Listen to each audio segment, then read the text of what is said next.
Hello, my fellow seekers. Welcome to Into the Work, therapy for empaths, seekers, and the intuitively driven, where you have front row seats to therapy sessions and expert interviews that will help you define the important work that you're here to do.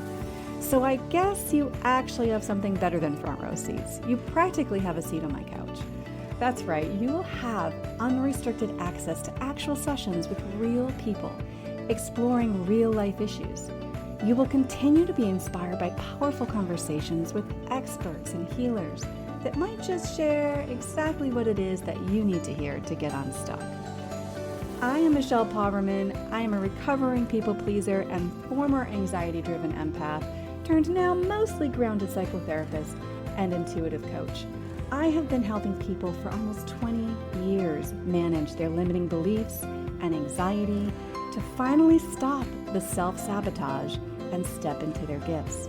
I created this podcast, Into the Work, to give you a place to learn more about yourself and give you actionable strategies to finally move those roadblocks holding you back so you can go for what you want.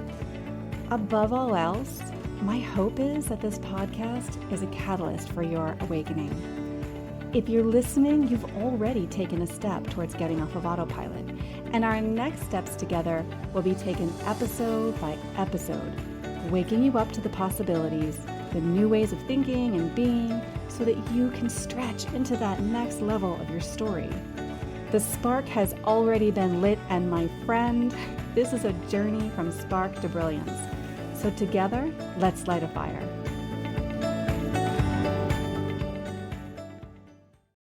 Hello, my beautiful soul. Welcome back to Into the Work, therapy for empaths and seekers. I'm really glad you're here, especially for this conversation. Today's episode is called When Everything Changes, How to Let Go, Trust the Disruption, and Step into Who You're Meant to Be. This is for anyone standing in the messy middle of change. And even if you're not there right now, my guess is at some point you have been there, and this is going to really serve you still to pull from the experience, to grow from the experience, and know what you're looking for next time this happens, because guess what? It's going to happen. And you're going to find yourself standing in that messy middle of change. And that's when you're not who you were anymore, but not quite sure who you're becoming either. This is when life is shifted, whether you chose it or not, and the ground beneath you feels unfamiliar. Today, we're talking about why this change is hard, why we resist it, and how to begin trusting that disruption, that thing that's happened. It isn't a detour. It's often the soul's way of getting your attention and waking you up to something. So why does this feel so hard? Let's start with a truth that might feel pretty validating. We are wired to resist change. Our nervous systems crave familiarity, even if it's not healthy, even if it's not, good for us or feeling aligned with our, desires. It's not really what we want. It still feels safer. That's because the unknown just does feel very unsafe. Our mind says, at least I know how to survive what I've been through, right? I know how to survive that. I have figured that out to some degree, even if it sucked, even if it still sucks. We don't really feel like we understand how to cope with, how to manage, and how to be in something that is completely unknown to us. We just have not been able to figure it out yet, so it feels unsafe.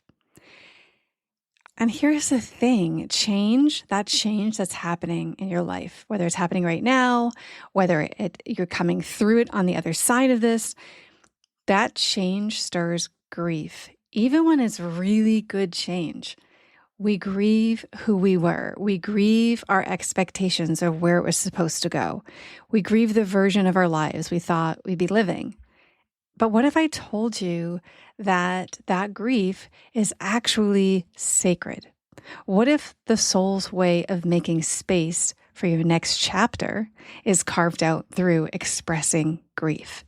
That if you could just simply allow yourself to have it, to explore it, to understand it, to validate it, right? That part of the process is actually quite sacred to how you let go and move forward.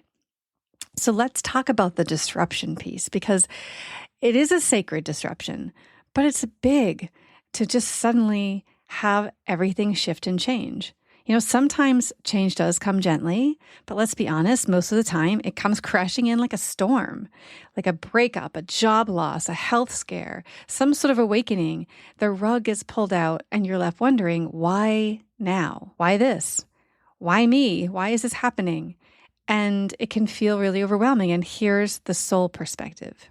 Disruption is often divine intervention, not punishment, not chaos, but actually a course correction. Because who you're becoming wouldn't fit inside that life that you have outgrown. If you haven't outgrown it, it wouldn't necessarily have changed. You might not have gotten to the point where you can grasp that yet. You might not understand that on some level you really were outgrowing some part of that.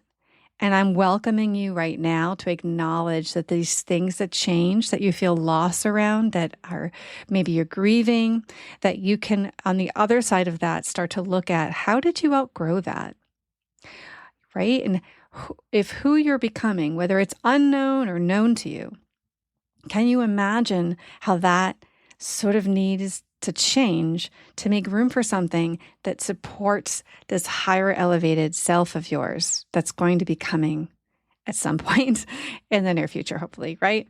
And so you don't need to have it all figured out to move forward, right? So you just need to trust that the breakdown might actually be the breakthrough. And that's where the good stuff comes, is the really hard parts. Now, this is where it gets really powerful, right? You're not just losing things. You're making space for alignment, for embodiment, for becoming.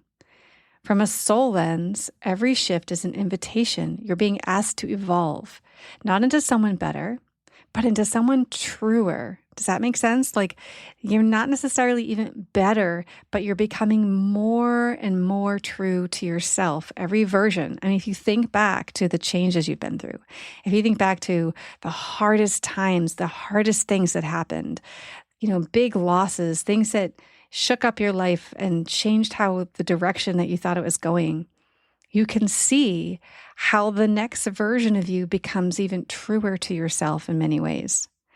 And so there is an invitation process, but it really can. I just want to validate it can feel like a lot of loss, a loss of a friendship, a loss of a job, a loss of whatever it was that you were holding on to that was the known, the safe place to be.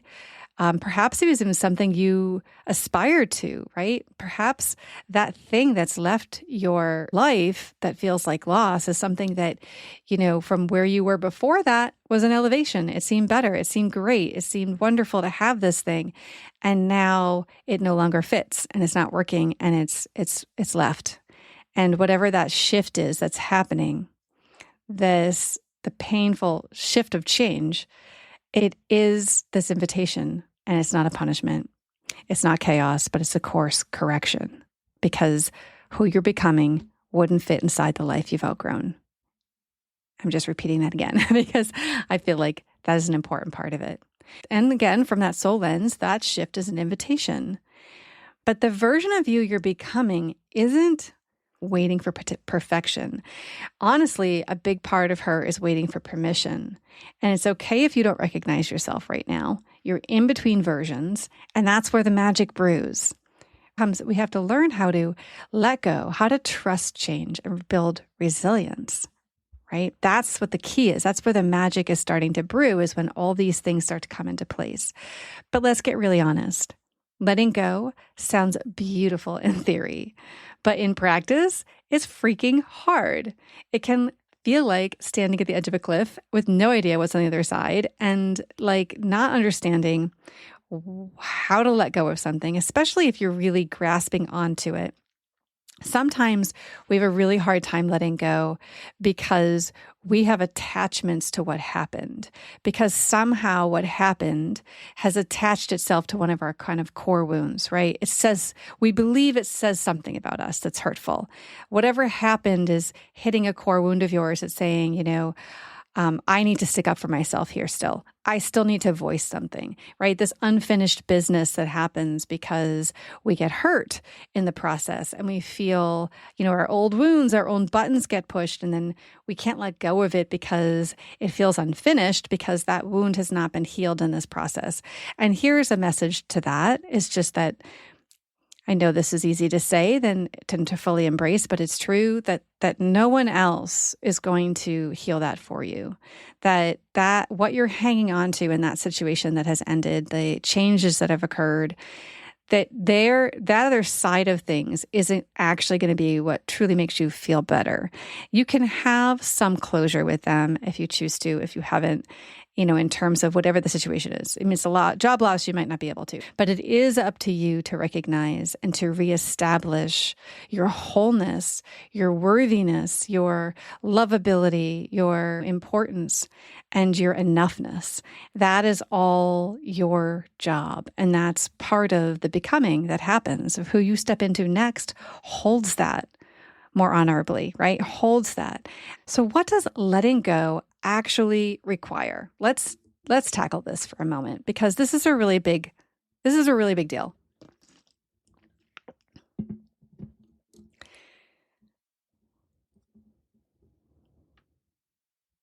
So let's talk about letting go requires. First of all, I mentioned grief. Letting go starts with acknowledging what's being lost.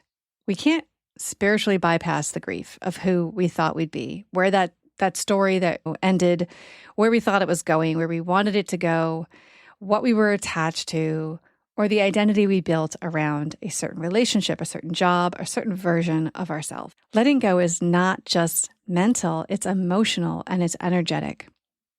And we have to let ourselves feel it to free it.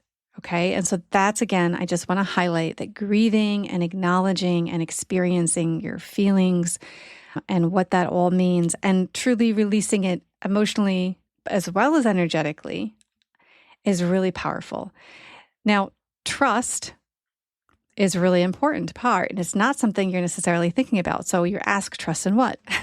I want you to look at trusting in yourself. I want you to look at how are you doing, trusting in the process, trusting in something higher and bigger than you, right? You don't have to trust the outcome, but I am asking you to practice trusting the next step. And you don't, as I say, have to see the whole staircase. I just want you to trust the part that's lit up, right? That next step, what's lit up for you right now, that seems clear. This is what you can do. And I want you to trust it. I want you to practice trusting it. The other thing is presence. We can't let go when we're clinging to the past or fixating on the future, right? Letting go is something that happens right now. It happens in the now when we're present for it. When we're behaving that way, we're making action steps, we're being present for our emotions and feelings, we are acting and behaving accordingly. Just simply each breath is a chance to loosen your grip. Every time you recognize, we're present the moment we notice we're not, right? The moment we notice that we aren't present is when we are present, as I usually say. And therefore, in that moment is an opportunity for you to be like, whoa, maybe you were just totally deep in rumination about whatever was going on. And for you to be present and show up in the moment, that's a time where you can practice letting go.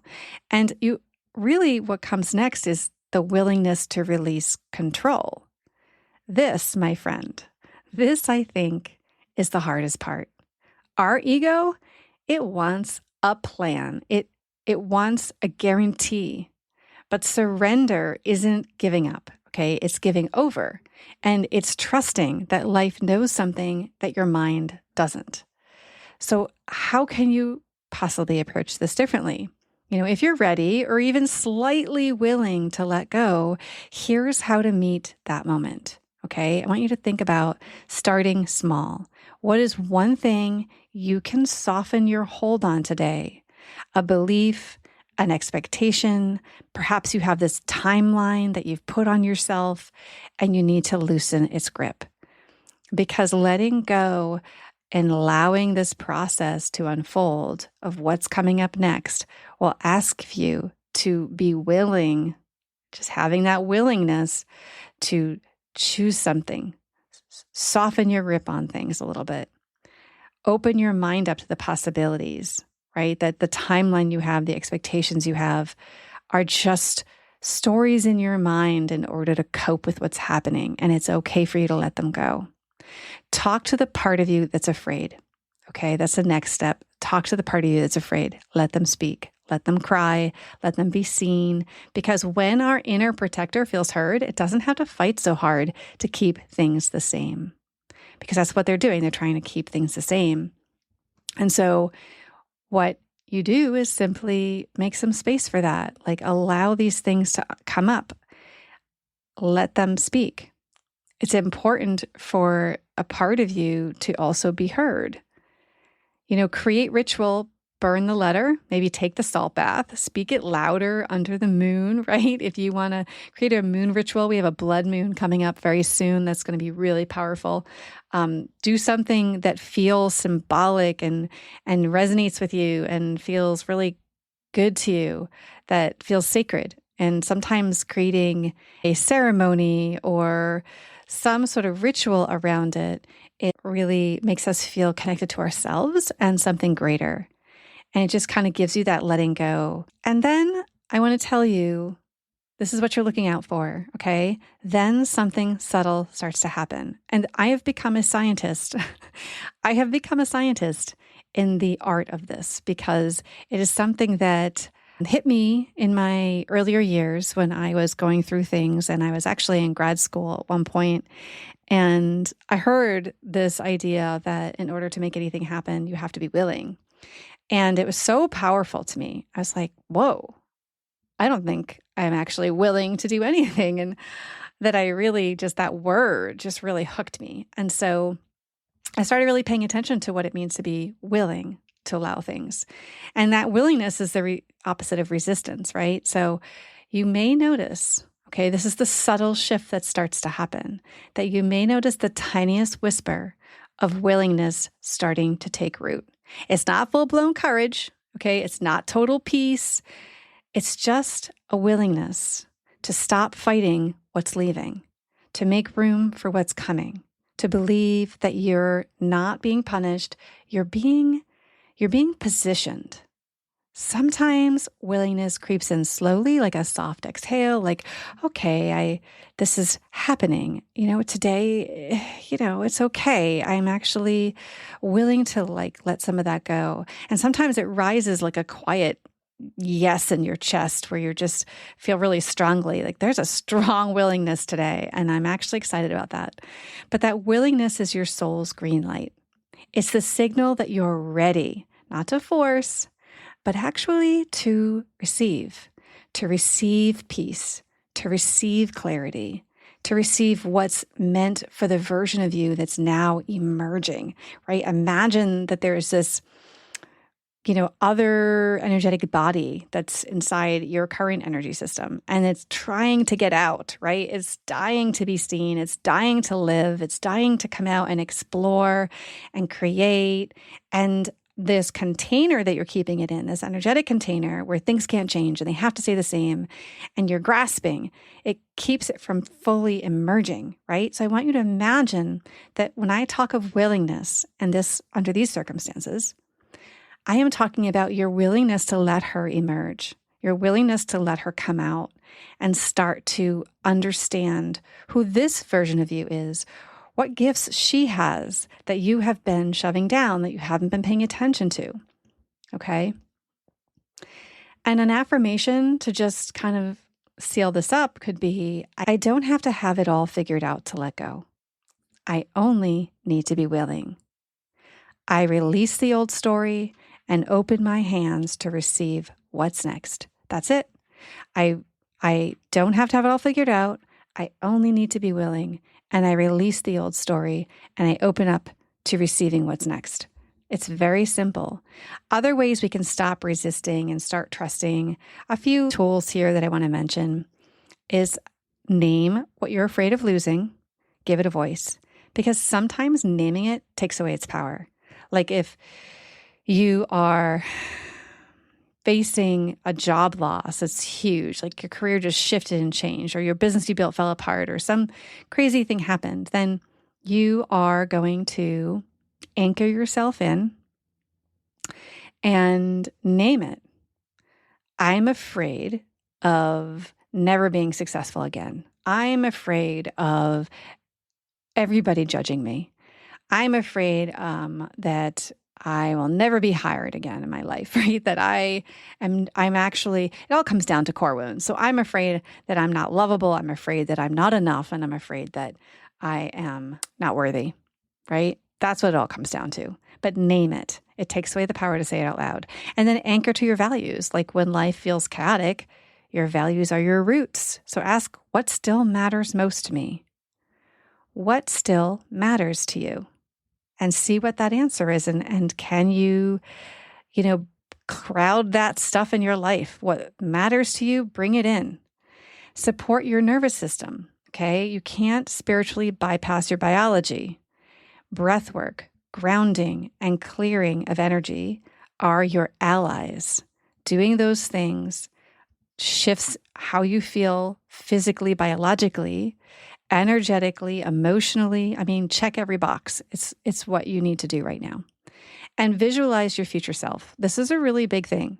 I have created so much. I've done a lot of work here on this with people, and I really feel like it can be tough in the beginning when we have an unknown. We feel like we're not prepared. We don't know how to visualize our future self. But I'm not asking you to visualize what she does. I'm asking you to visualize how she feels. That's where you can get started. Imagine first, how does she feel? And imagine what that feeling is like throughout the day. And let that vision guide your next steps, because you really want to crowd in this vision with the high vibrational emotions and what that's like. And then you can start to fill in what kind of things are showing up that support that. And then stay curious, not controlling. This is tough for many of us, especially if you tend to be a little controlling in your life. Instead of asking, why is this happening to me? Ask, what's trying to emerge through me now? Who or what is trying to come out, trying to emerge at this time? Why is this all happening? It's happening because there's a part of you that is dying to come out. And she needs to be seen, and it's going to be different than where she's been, where you've been, right? It's just a different version, kind of up-leveling and coming up and out. And so, maybe it's time for you to grab a journal. And so if you do have a journal and that's something you like to do, here's a few questions you can ask yourself. I want you to ask yourself, what is trying to end in my life right now? Am I allowing it? What is trying to end in my life right now? What am I being invited to surrender, right? How or what are you being invited to surrender? There is usually something we have to sit with for a minute to really open ourselves up to that, to understanding what I'm grasping, what I'm holding tight when I really should be letting go. I really should just be allowing, and I should just be surrendering to it and trusting and being in the flow of it. Who might I become if I allow this shift to unfold? I want you to ask yourself that. Who might I become if I allow this shift to unfold? Like, what's in store? What's possible? What would life be different? How would things be different? How would you feel different? How would you be out in the world differently? And just let whatever wants to rise up come up without judgment. Honestly, change is never easy, but it is essential.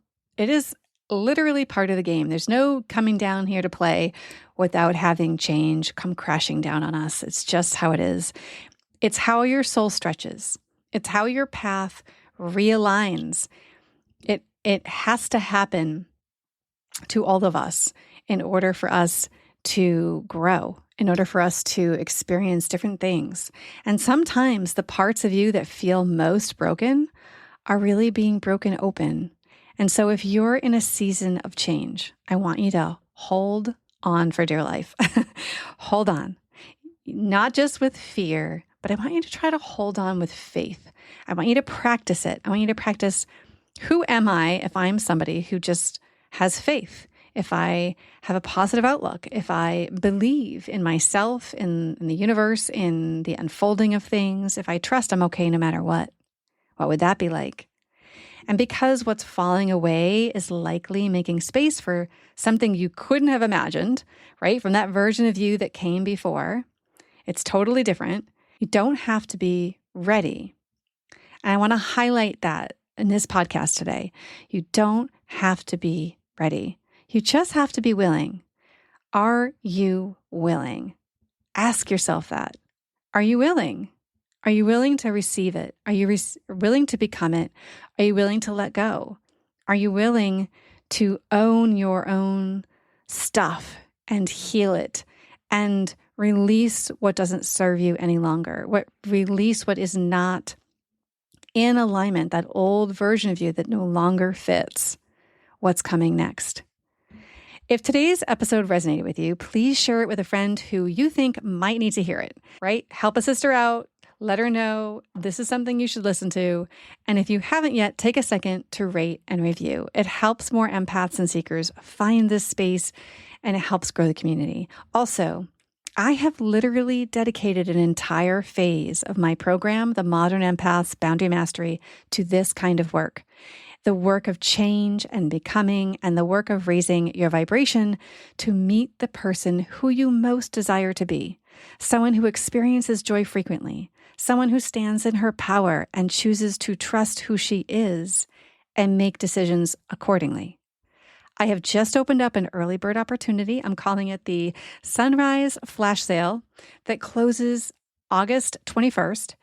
This offers you a $200 discount on the course, 6 months of live weekly coaching, and a sisterhood of beautiful souls, as well as powerful activations and PDFs and all the things that support your transformation.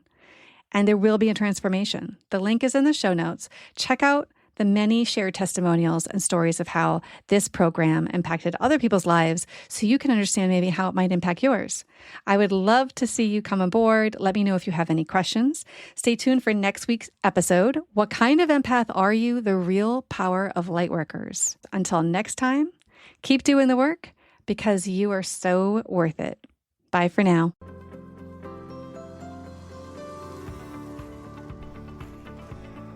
Thank you for listening to Into the Work Therapy for Empaths and Seekers. Don't forget to grab your free gift, your Shadow Work Transformation Bundle at michellepoverman.com.